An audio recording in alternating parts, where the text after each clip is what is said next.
Welcome back, guys, to the Couch Scouts. I'm Sean here with Jimmy, and today we've got Pro Bowl Philadelphia Eagle Darius Slay. Darius, you're part of the news today. Ian Rappaport broke that. Yeah.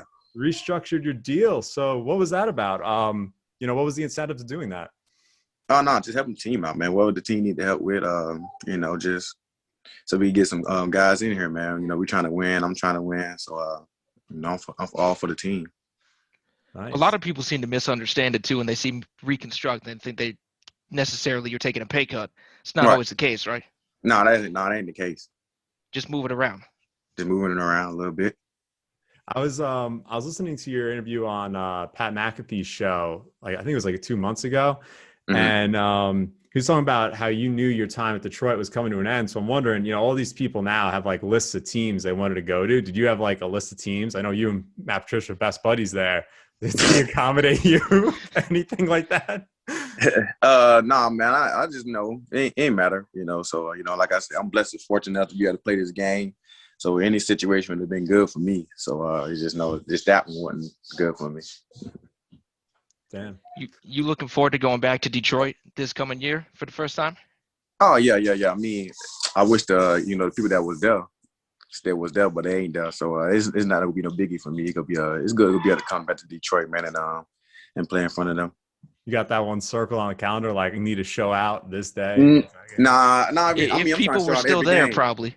Yeah, but the guys that's there ain't there no more. So I'm cool with it, man. Staff not there. Staff my guy. So but I had intentions on doing some crazy stuff that game.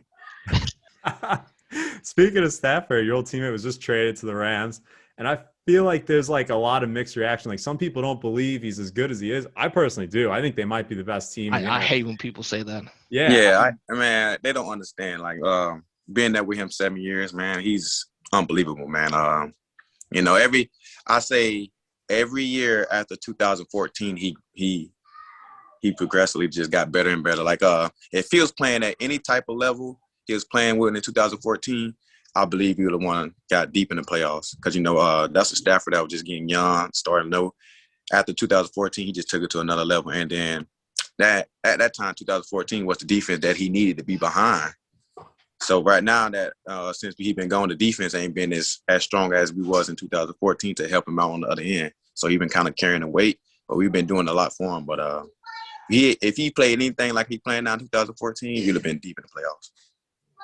I think the same. I can't wait to see him this year on the Rams. I think he might be in for a career year with Sean McVay and those boys. Yeah, he'll be an MVP for sure in a few couple of years. Yeah, if not this year. I was hoping the Rams would be on the schedule because I know you'd be looking forward to going against Matt for the first time. Oh yeah, I always look forward to it, man. I've seen him a lot in practice. We really get after it in practice. He really practice how he prepare for a game, and we show great respect to each other, man. I did my best to help him become a great quarterback. He for sure helped me become a great corner. Definitely him and Calvin together. So you play in a division with some pretty good wide receivers: Amari Cooper, CeeDee Lamb, Gallup, Terry McLaurin. Giants are mock draft to take a receiver at 10 in most. Who's the guy you don't want to see the Giants take there at 10? I want them to take anybody they want to take, honestly. They ain't nothing too big for me, so I really don't care who they take, honestly, to be honest, unless they, I don't know. But it ain't gonna matter to me. That's the one thing that I've always said when you get brought up on the page or anywhere. There's always two guys to me that they don't care who they match up against. They're just going to go up against whoever they tell them to. You and Pat Pete. Those are my guys. Right. Yeah, I don't be caring, man. It's go time, and I already know what I bring to the table, man. I just get ready to go to work. So I saw you're obviously big into Kobe. You wear 24 for Kobe. Mm-hmm. You wore cleats last year that were for Kobe. What drove you to be such a big Kobe fan growing up? Well, I've been a Kobe man since young, man. I got my one of my first Christmas present was a Kobe jersey that when I started understanding basketball, and it was right when he first got drafted to Charlotte, but then traded to Lakers. So I got his jersey. My mom got it for me. It wasn't a Shaq. It wasn't none of that. So ever since then, I've been a big Kobe fan. So and at that time, I was kind of like a hooper. And so ever since I had that jersey, you know, I was always like looking him up, watching him, high school. So it's like I've been a big fan of him since he was a kid. So he was only about 17. So yeah, it's like we kind of like grew up together. I heard you say you're jumping on the Knicks bandwagon though. Not even the Sixers. You know what city you're in? Philadelphia. You can't be rooting for your Sixers.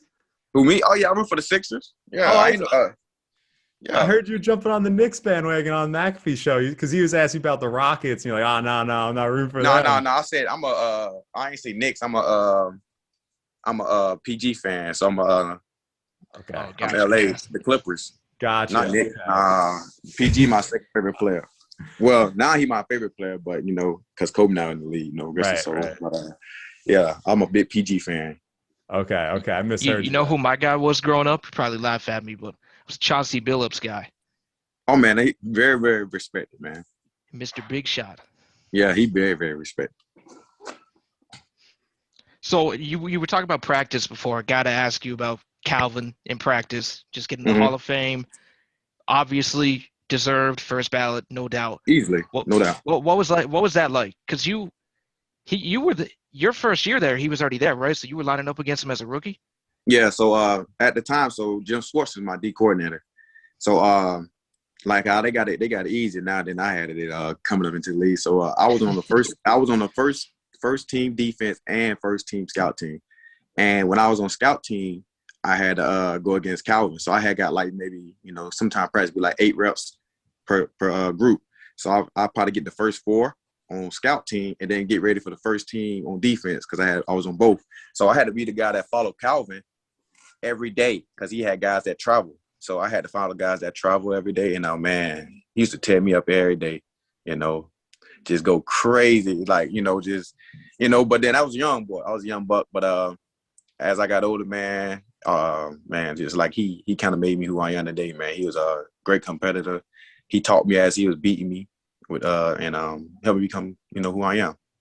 Did the offense ever just have a play call, just throw that thing up to Calvin? Because at that point, that would have been in my playbook.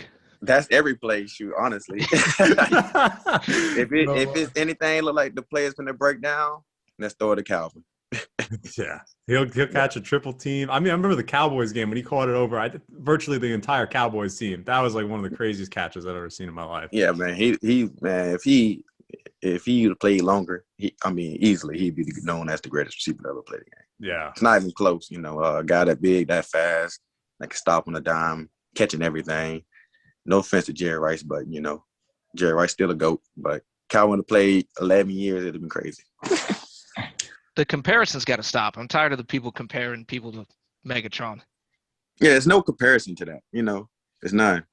I mean, the closest people say DK now just because of how big and how athletic and strong he is. I mean, you went up against DK this year. I don't think DK's Megatron. Well, DK, I say what it is that DK, you know, he admire him, man. He's a hell of a talent. Like he's a great talented guy. But the thing I say about Calvin is, I say Calvin have legit hands. You know, a lot of guys, like I say, like when I say that when I have hands, not to talk about people's talent, but like Hopkins have hands. He can catch with his hand. A lot of guys that's kind of good at receiver these days now don't catch with hands. Like I say, for instance, like who I say that's real talented that just catch with his hands like is Antonio Brown. You know, he a big time body catcher. So, you know, not taking nothing from him, like his talent or nothing, because when he get the ball in his hand, he go crazy. Just the fact that, you know, everybody, he use hands, catching in front of him.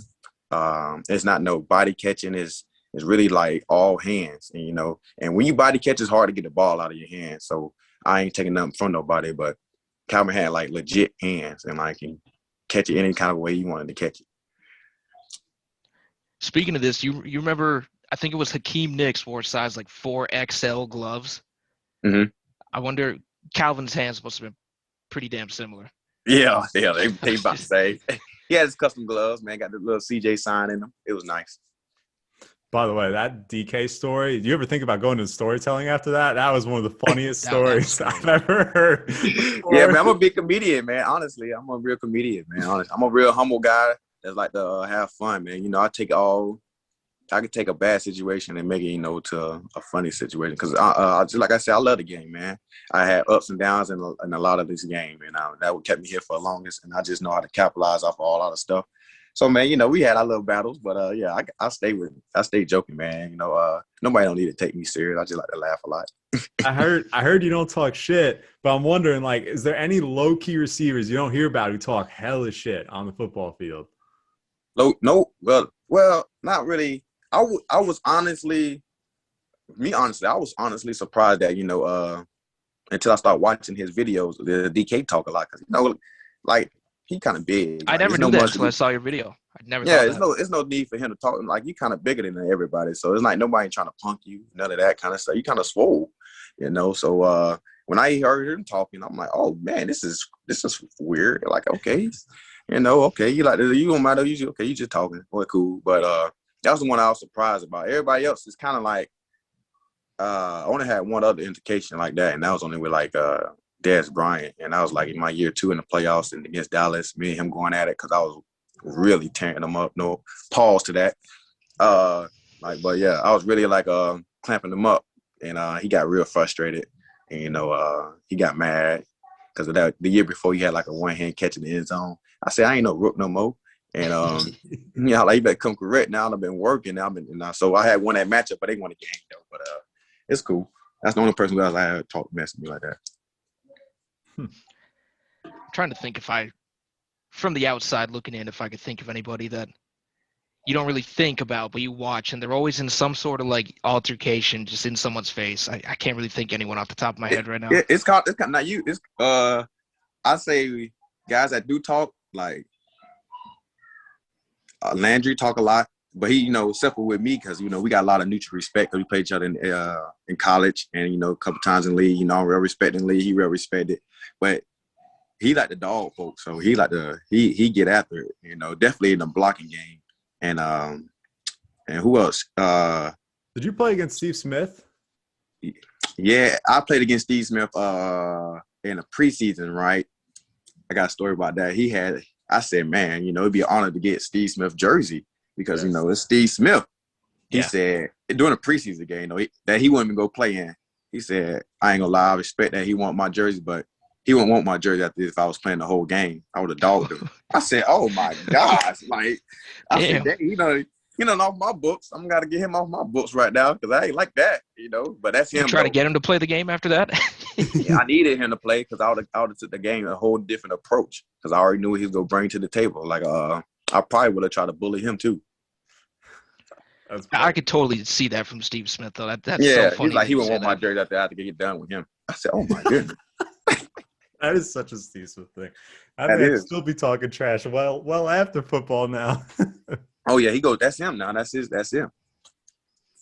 Well, I think my favorite quote from him was a Champ Bailey thing, and he was talking about where Champ followed him on the field and everything. And he said, if you line up wide, he's going to go out wide. If you go in the slot, he's going to go in the nickel. He's like, you go to park your car at the stadium, he's the parking attendant. Like, Steve's always just good for something like that. Yeah. That's why I got the traveling from him and Revis. Man, I want to be known as one of them guys that following you wherever you go. So them guys really did their thing back in the days. Yeah. I mean, we've talked about it a few times in the DMs and stuff with just people. They'll look at guys like you and they'll be like, oh, well, they let up a couple more touchdowns than like this guy, but they don't take into account the responsibility, who you're guarding, where you're covering. Right. Yeah, they just look at the numbers. They don't look into the numbers. So they don't look into it like it's kind of hard to really like. Definitely, this offensive league is trying to erase a receiver from the game. That's pretty tough. That's a tough assignment. And a lot of guys, find a way to do it. I've been doing it for a long time. Like, I don't shop for no competition. I go to the slot. I go outside. Shoot, if he line up in the backfield, I might be at middle linebacker. So it's no. I don't hide for nothing. I won't never hide. I just try to give my best ability to do what I need to do to help the team win. You were pretty critical of your play, I feel like, this past season. I know you were always talking like that 2-game stretch where you had a rough time. Like, I had a 2-game rough one. Yeah. If you were giving yourself a grade, like a letter grade on this year, how did you think you performed?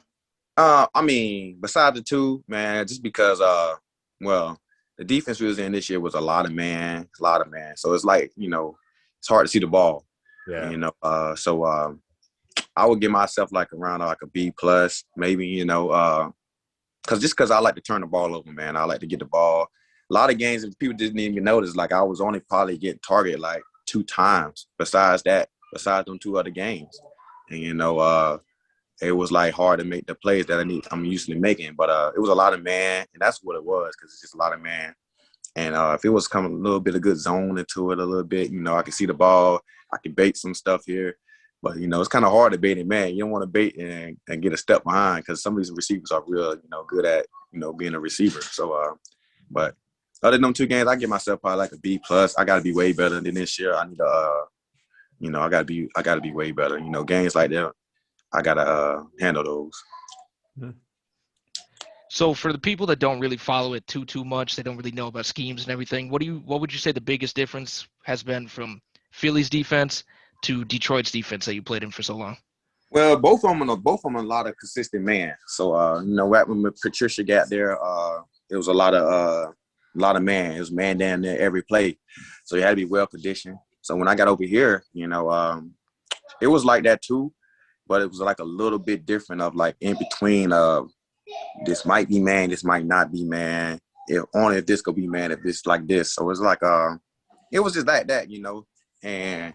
But you know, as in my first year in the defense, trying to adjust, the COVID kind of messed it up a lot, you know, because the fact that me coming in trying to learn a whole new defense, really understanding what the defense really need, what I need to be doing in the defense. Like sometimes, you know, we had stuff called a cover 8 call that sometimes you need to play it tight instead of playing like a true half. And I didn't understand that much of all. And I was like, you know, plays here, plays that. As the season got on, I started understanding the defense more and more and often. But I think we would have had OTAs or anything that I could have practiced the reps that I need to have to maybe really understand the defense. Like Detroit, I understood all of it. I know where my help was at. I know what I don't have help at. And this defense, I had to learn on the go. Is there anyone you want the Eagles to draft at 6? You know, I'll be, you know, what they bring in is what they bring in. But, you know, if I say my instinct is Jamar Chase on that, on that number 6, I think we should grab him. You know, very talented guy. I think he like and Quan Bolden, but faster. I like that. I know, like a big guy, light contact, running through tackles. You know, good. He can catch the ball. So I think that would be a good fit. I agree. Yeah, that would be pretty good. I do think they should probably get a receiver, but like you said, whoever, if there's somebody there that you can't miss, I mean, take them obviously. But yeah, there's some crazy receivers at the top end of this draft. So yeah, it is some talented young guys, man. I'm looking forward to it, man. So like I'm looking to see what we do, man, because you know I'm trying to win. So man, I know whoever they go bring in will contribute to help us win. So I'm just looking forward to it. Jimmy, how do you think Jalen Hurts is going to play this year? Man, you know, I think he's gonna go crazy, man. You know, I'm not comparing him to Russell Wilson, but you know, he's that's the type of similar guy you get if you look at as they go on into their career. You know, Russell came in, I think his second year and took the starter position and went to the Super Bowl, won it, and you know, and been going up ever since. So you know, I think they kind of almost run into the same similar path. Besides, you know, he just got to step up and be ready to take on what the city go bring, because the city is tough for him. It go be tough. I'll tell him now. You know, you can throw for 500 one week and you throw for 150, and with 2 picks, you look at you might be the worst player on earth. No, I mean look at Wentz. He almost won MVP, and then they're like, they the city. And then you even look at Nelson Aguilar. You know, they're trolling that man forever. My first week here, you know, doing the interviews and stuff. They told me after they won the Super Bowl, first game of the year, they was losing 21-0 while they was putting up the banners and stuff, as in, you know, as they won the Super Bowl. When they going into halftime, like the fans just start booing them. I'm like, we just put up a whole Super Bowl for y'all. Y'all go boo us like this? I was like, oh my God, this is real. You know, this is tough, but you know. But you gotta love it. You gotta embrace that kind of moment. That lets you know they got high standard. Like that was last year's Super Bowl. We need another one back to back. I'm like, oh man, you know. But hey, you gotta love it though. You can only embrace it. Philly fans and Buffalo fans, probably the two most passionate, two craziest ones. Got to be. Man, I ain't gonna lie, Detroit is too, because I've been in Detroit when Stafford he had a bad game against Arizona. He threw like 4 or 5 picks that game. In one game, he had a bad game. And man, I ain't hear so many boos in my life, and then but he came back Chicago week, threw for like 400-500 and people were going crazy. Man, Stafford is a man. He went crazy. He just started, don't cheer me on now. Like he was really he was hot. For all that stuff he do for the city. But man, I done seen some Detroit can be rough with you too. I believe it. Do you have anything, Jimmy? Who you carrying on the Warzone squad? Drop some names. I gotta hear them. Who I'm carrying? Yeah, you carrying someone. I play with my homies for the most part, but me and Sharon, we on there a lot. We do a lot of streams together. Me and Sharon, me and Desmond King, we in the stream together too. I carry them. I carry them boys for sure. Who else be on them? Snacks good, but my boy Jamal Agnew.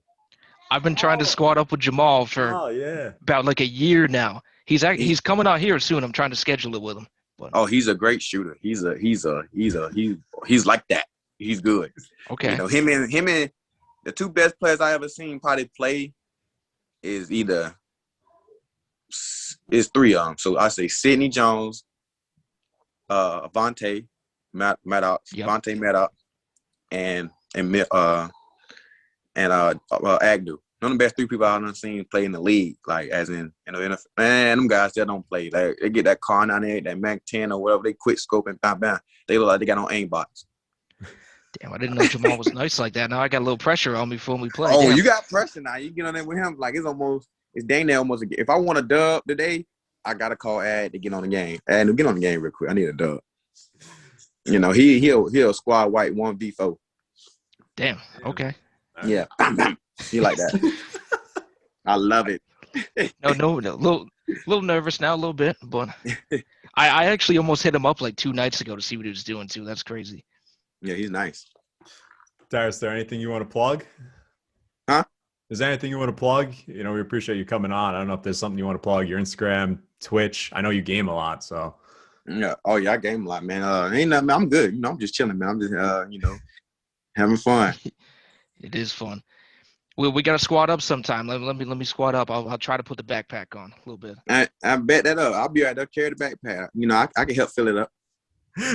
Appreciate it. All right, well, Darius, we appreciate you coming on, man. We'll love to run it back sometime later in the off season or whatever when we're chilling. So. All right, just let me know. Hit me up. All right, for sure, Darius. Appreciate you. Thanks, man. All right, y'all have a good one.